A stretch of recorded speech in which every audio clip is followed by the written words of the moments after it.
La inmunología puede ser bastante engorrosa si pretendemos entenderlo en base a receptores, a linfoquinas, a quimioquinas, pero podríamos hacerlo de una forma más sencilla si entendemos los aspectos básicos que nos van a permitir conocer los fundamentos en inmunizaciones, las reacciones antígeno-anticuerpos, la interpretación serológica de exámenes auxiliares que vamos a ir viendo en el transcurrir de la mañana.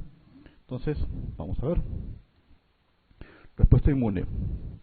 Ustedes, este gráfico, de alguna forma, contempla todo lo que queremos que ustedes entiendan. Es bien sencillo, ¿no? El sistema inmunológico va a responder frente a un estímulo antigénico, un antígeno, que puede ser una noxa, sea un germen, o incluso puede ser un fármaco, o puede ser algo generado por el propio organismo. Reconocemos el antígeno para conllevar a la destrucción de este antígeno. Entonces, todo este proceso que parecería bastante sencillo o simple es lo que vamos a revisar. Entonces, veamos, sistema inmunológico o sistema inmune, función, proteger, protección al individuo de agresiones externas generadas por gérmenes como virus, bacterias, hongos o del propio medio interno. Y esto lo ustedes ven en los procesos neoplásicos. Es un conjunto de células. Hemos hablado de linfocitos B, linfocitos tipo T, vamos a hablar sobre anticuerpos, vamos a hablar sobre complemento, intercomunicadas y coordinadas.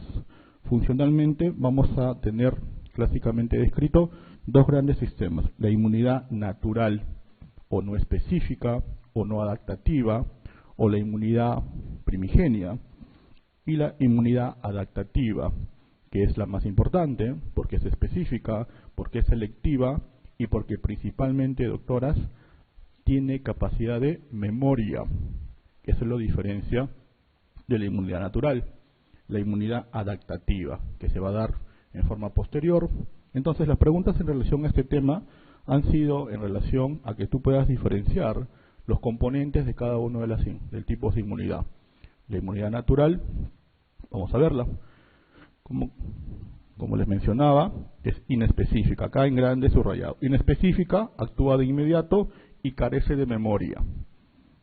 Los componentes siempre están presentes. El principal componente van a ser los epitelios, las barreras mucosas. Respuestas estereotipadas, independiente del antígeno, no aumentan su eficacia en sucesivas exposiciones. Lo fundamental es que es inespecífica, actúa de inmediato y carece de memoria, como vieron ustedes en la epitelios. Inmunidad natural, a su vez, la vamos a dividir por sus componentes en dos grupos: aquellos con componente celular y aquellos con componente humoral. Importante, en la inmunidad natural, que es la que estamos mencionando como no específica, hablamos de fagocitos, monocitos y macrófagos. Tú recuerda que van a hacer la diferenciación cuando lo encuentras en sangre, hablamos de monocitos, y cuando ya tiene acción en tejido, estamos hablando de macrófagos, que en función al tejido o al órgano donde se van a desarrollar, van a adquirir un nombre especial. Vamos a verlos. Y leucocitos polimorfonucleares, que vendrían a ser los peones, los soldaditos, los caballitos de batalla, ¿no? Inmunidad natural celular. Y las células natural killer, los NK, que son inespecíficas, actúan en forma inmediata, tienen una acción determinante en la primera respuesta inmunológica, que es la inmunidad natural celular. Memoriza esto: inmunidad celular, fagocitos y NK. Fagocitos y NK. Versus la inmunidad natural humoral, dada principalmente por complemento, que como tú bien sabes es un conjunto de proteínas o enzimas que principalmente se producen a nivel hepático.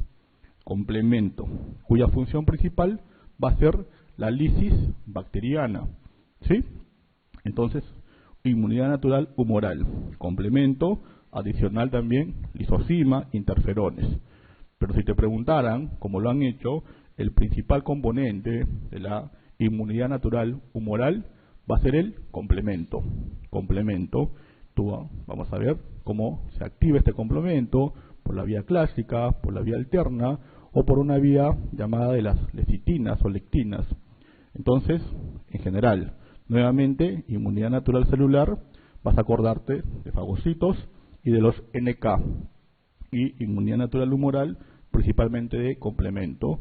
Estamos hablando de los tipos de inmunidad, la natural o no adaptativa, con los componentes mencionados. Y preguntaron sobre el tema. Mira, pregunta número 1. Los siguientes conforman la inmunidad natural de tipo celular, excepto... Ahí resulta más fácil, ¿no? Si tú te ubicas el contexto, hemos dicho que la inmunidad natural lo vamos a diferenciar de acuerdo a sus componentes, si son celulares o si son humorales. Lo que tenías que acordarte es si en la inmunidad, esta pregunta es MIR, en la inmunidad humoral el componente principal es el complemento, ¿no? Por lo tanto, no pertenece a la inmunidad natural de tipo celular.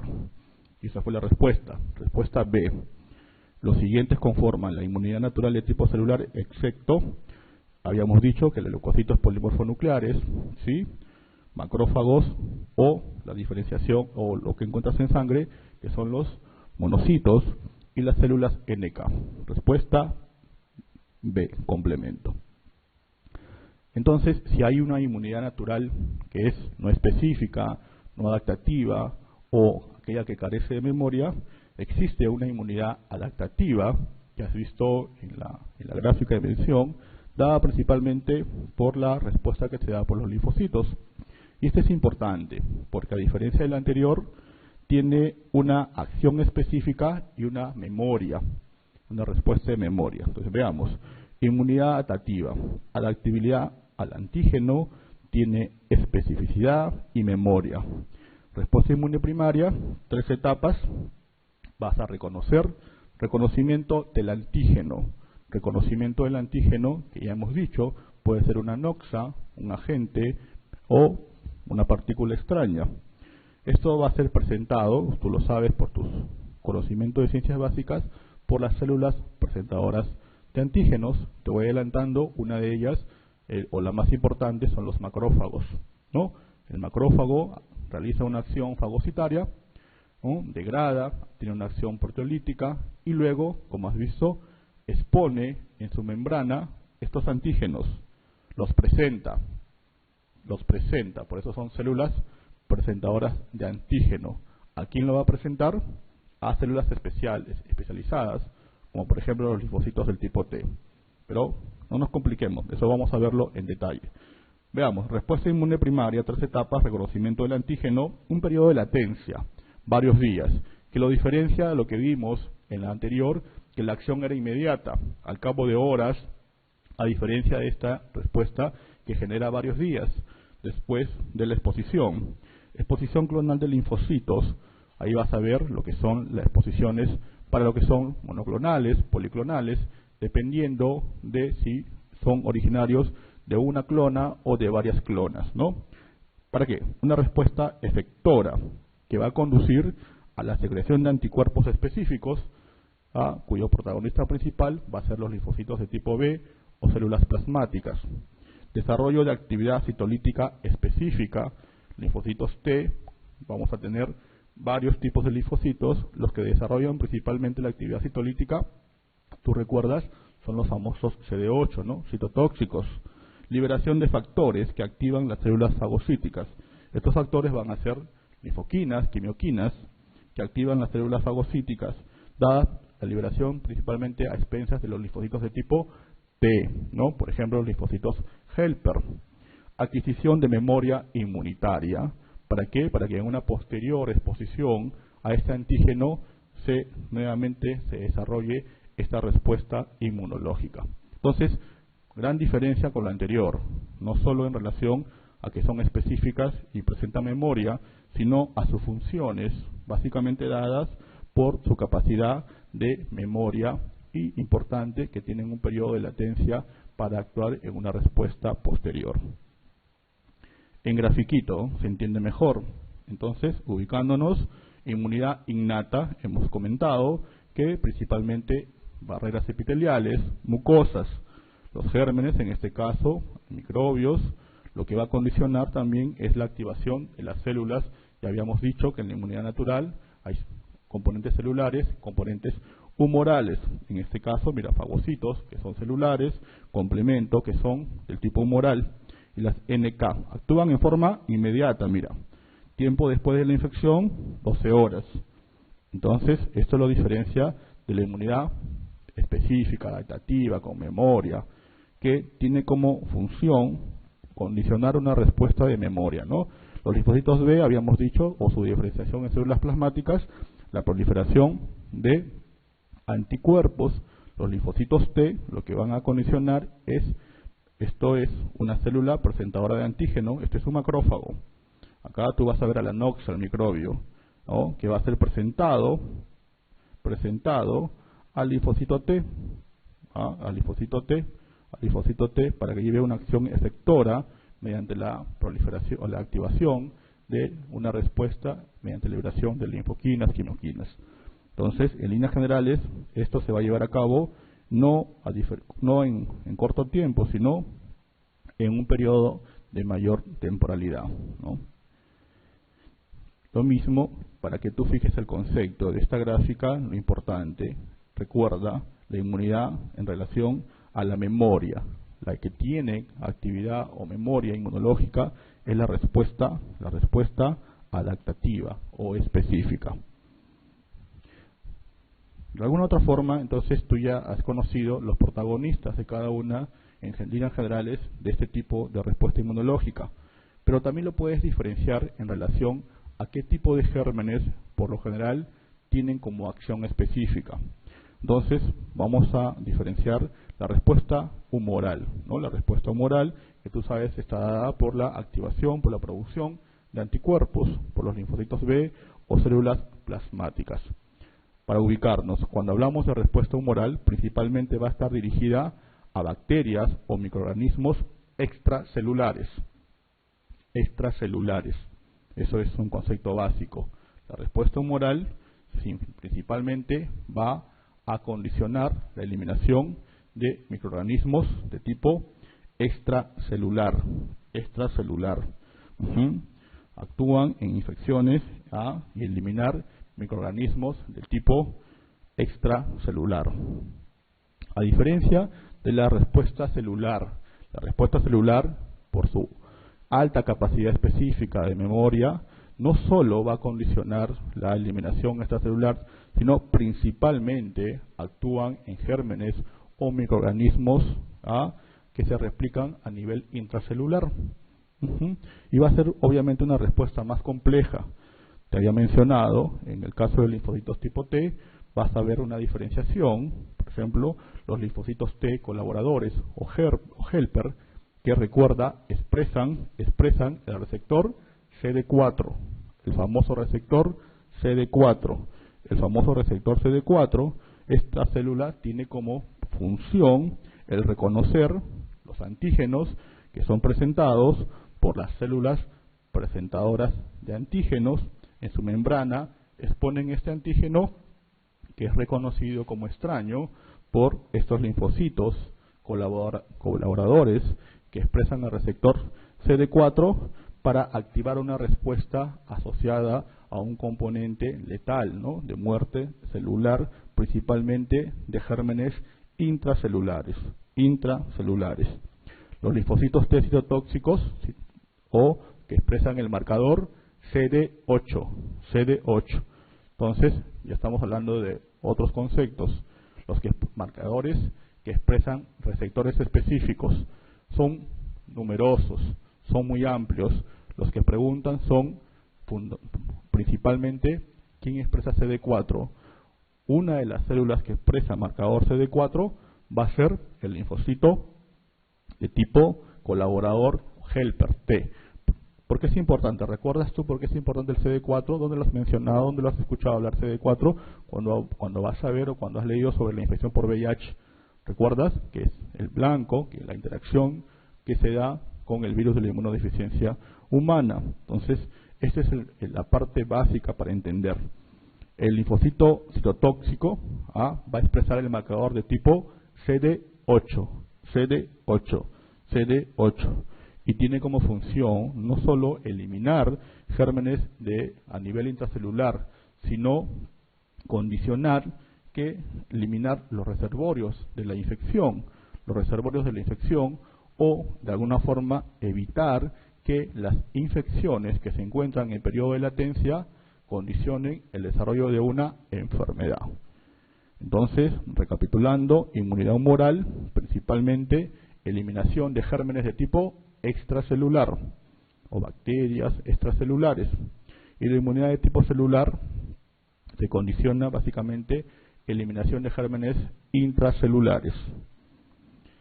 Lo mismo, ¿no? Características de esta respuesta inmune adaptativa y expresas de lo fundamental. Son especializadas, son diversas, tienen una capacidad de memoria, una respuesta inmunológica que se va a dar al cabo de algunos días. Otra forma de clasificar lo que estamos mencionando, este gráfico también es bastante clásico, mecanismos de defensa, ¿no? Inespecíficos, que hemos hablado, o no adaptativos, en base a las barreras naturales, que son piel y mucosas, o una respuesta inmune inespecífica dada por mecanismos celulares o humorales, principalmente la mediación de fagocitos polimorfonucleares, células NK, y hemos visto también la acción del complemento, las lisocimas y los interferones. Específica, mecanismos de defensa, una respuesta dada por actores de tipo celular y humoral, que principalmente condicionan la liberación de anticuerpos por linfocitos del tipo B o células plasmáticas. Entonces, en preguntas, mira, 2. ¿Cuál de las siguientes características no es propia de la respuesta inmune adaptativa? Sí, pues no, así, o sea, el tema es eso.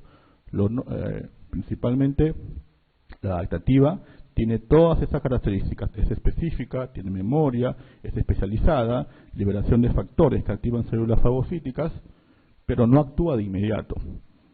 Esa es la gran diferencia, una de las diferencias con la respuesta inmune no adaptativa o natural. Como ustedes bien mencionaron, la respuesta es E. No actúa en forma inmediata.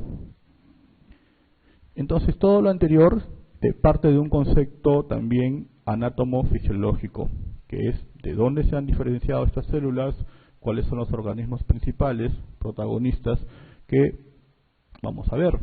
Entonces, cuando hablamos de órganos linfoides, que son los que van a producir estas células, vamos a diferenciarlo en dos grandes grupos: los órganos linfoides primarios o centrales y los órganos linfoides secundarios, o algunos textos los mencionan como periféricos. Entonces, órganos linfoides primarios o centrales y órganos linfoides secundarios o periféricos. Los dos grandes componentes de los órganos linfoides primarios van a ser la médula ósea y el timo, ¿no? Entonces, veamos, médula ósea. Los linfocitos proceden de una célula pluripotencial hematopoyética, ¿no? La célula hematopoyética pluripotencial. Esta célula aparece inicialmente en el saco vitelino del embrión para luego trasladarse al hígado. Esto se produce en la sexta semana, o sea, en el periodo todavía embrionario. Es por eso de que algunos autores, y en alguna pregunta, podrían sorprenderte. Si bien es cierto, hemos mencionado que los órganos linfoides primarios van a ser la médula ósea y el timo. Algunos autores consideran también el hígado fetal,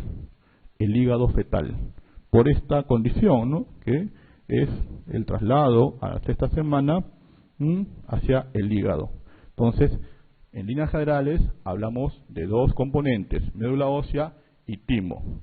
Pero si en las claves podría mencionarte hígado fetal, también podrías considerarlo como un órgano linfoide de tipo primario.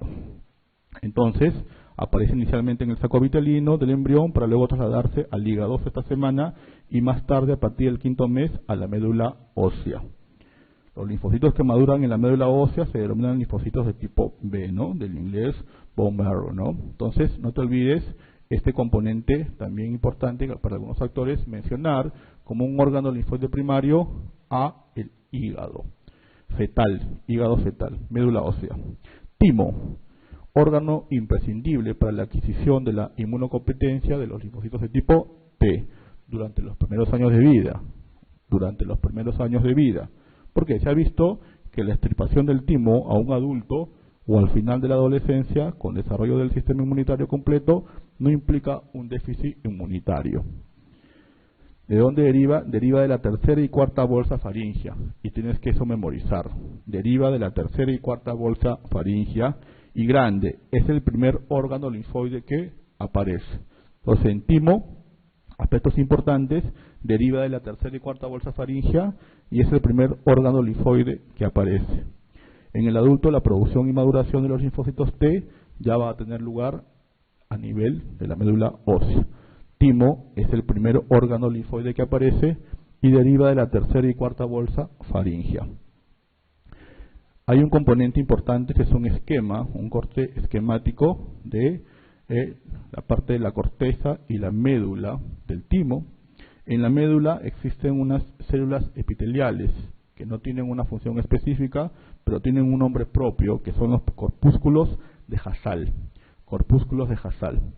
En los últimos años se está disminuyendo las preguntas en relación a epónimos, o sea, epónimos con nombre propio, porque pueden causar confusión. Pero todavía en otros exámenes, por ejemplo, MIR sigue preguntando en algunos exámenes epónimos. Y sobre eso es que vamos a ver los principales. Entonces, a nivel de la médula, en el timo, encontramos los corpúsculos o células epiteliales llamadas corpúsculos de Hassall. No tienen una acción específica, pero son mencionados en la literatura. Pregunta número 3. El órgano que entre su componente linfático predominante presenta en su zona medular los denominados corpúsculos epiteliales de Hassall es, así es más sencillo, ¿no? Respuesta C, el timo. El timo. 4.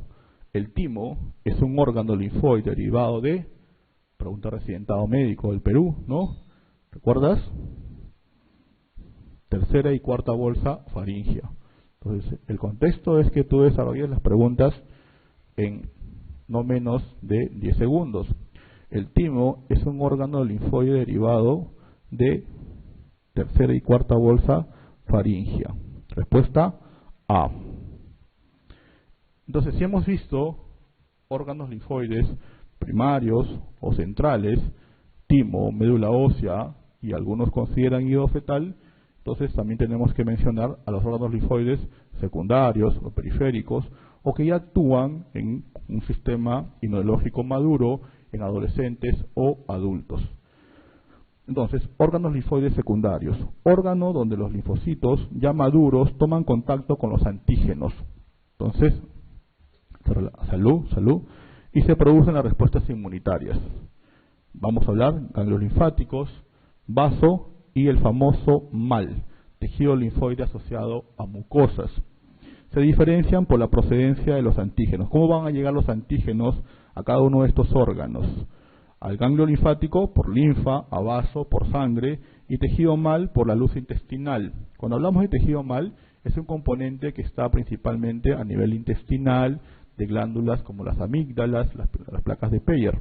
Vamos a verlo.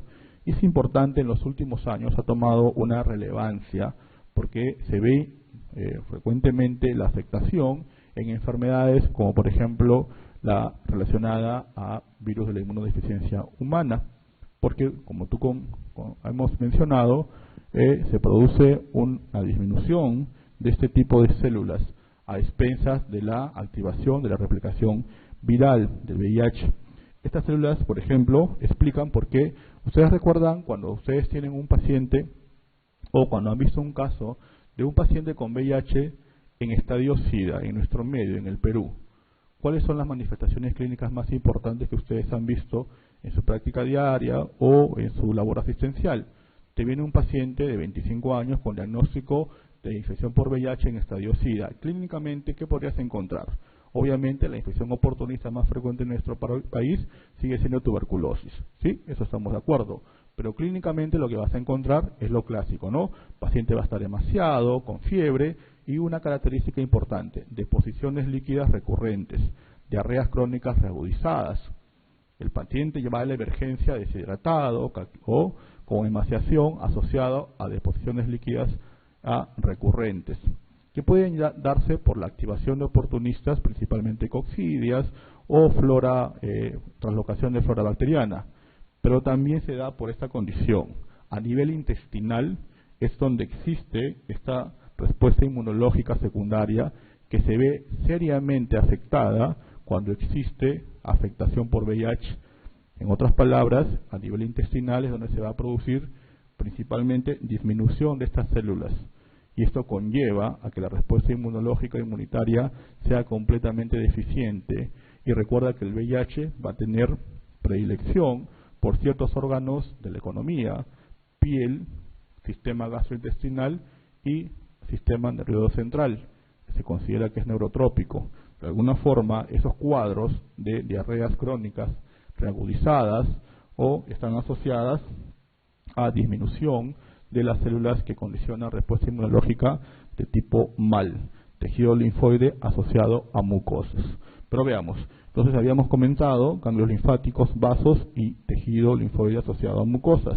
Cuando hablamos de ganglios linfáticos nos estamos refiriendo a las estructuras que tú recuerdas tienen forma arriñonada, más o menos son menores a 1 centímetro por 0.5 o medio centímetro. Y tienen un componente dado por la presencia de una corteza, una paracorteza y una médula. ¿Por qué son importantes? Porque cada uno de estos componentes va a existir la producción mayoritaria de determinado tipo de linfocito. En la corteza principalmente se va a producir linfocitos de tipo B. En la paracorteza principalmente linfocitos de tipo T. Y en la médula, de las dos formas, linfocitos tipo B y linfocitos de tipo T. Lo que predomina la población mayoritaria en ganglios, no te olvides, van a ser linfocitos de tipo T. Veamos en esquema. Mira, hablamos áreas funcionales de ganglios linfáticos. Áreas funcionales, habíamos dicho que en la corteza principalmente linfocitos de tipo B. En la paracorteza principalmente linfocitos de tipo T. Y en médula ambos, ¿no? Órganos linfoides secundarios, entonces hemos dicho ganglios linfáticos. Ahora hablamos de vaso. Habíamos mencionado que el componente sanguíneo importante a expensas de la entrada a nivel de la arteria esplénica.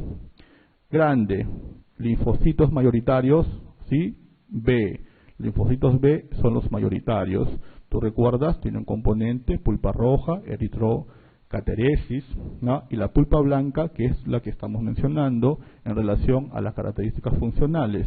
Contiene áreas de linfocitos de tipo T y tipo B. Pero lo más importante, o la población mayoritaria, va a ser de tipo B. Macrófagos que fagocitan los hematíes viejos y las bacterias que pudieran llegar por la circulación. Carece de vasos linfáticos, a diferencia de los ganglios linfáticos, ¿no? Los linfocitos que circulan por él entran por la arteria esplénica. ¿De qué estamos hablando? Estamos hablando de órganos linfoides secundarios. En este caso, del vaso, cuya población mayoritaria son los linfocitos de tipo B. Linfocitos de tipo B. Y por último, el tejido linfoide asociado a mucosas, que no solamente está presente a nivel intestinal en las placas de Peyer, a nivel nasofaringeo, nódulos, amígdalas y adenoides.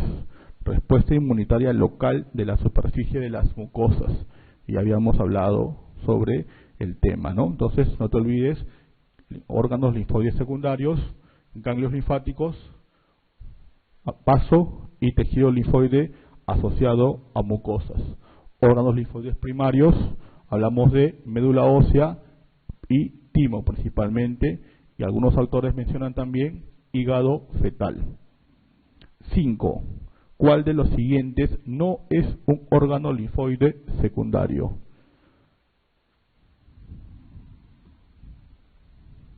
Respuesta B, ¿no? Respuesta B. Esas preguntas son de banco, o sea, son los que ustedes se van a enfrentar. Y a lo largo de los últimos 10 años, que es la experiencia en docencia, lo que se ve es repetición de las preguntas, solo con algún tipo de diferenciación en relación a alguna clave o a un componente especial, ¿no? Entonces, por eso Empieza estudiando lo que ya se ha dado y poco a poco ve aumentando preguntas específicas o inéditas, pero no te compliques la vida. Entonces, ¿cuál de los siguientes no es un órgano linfoide secundario? Respuesta B, timo. ¿Por qué? Timo es un órgano linfoide primario. Timo, al igual que lo que hemos visto con médula ósea.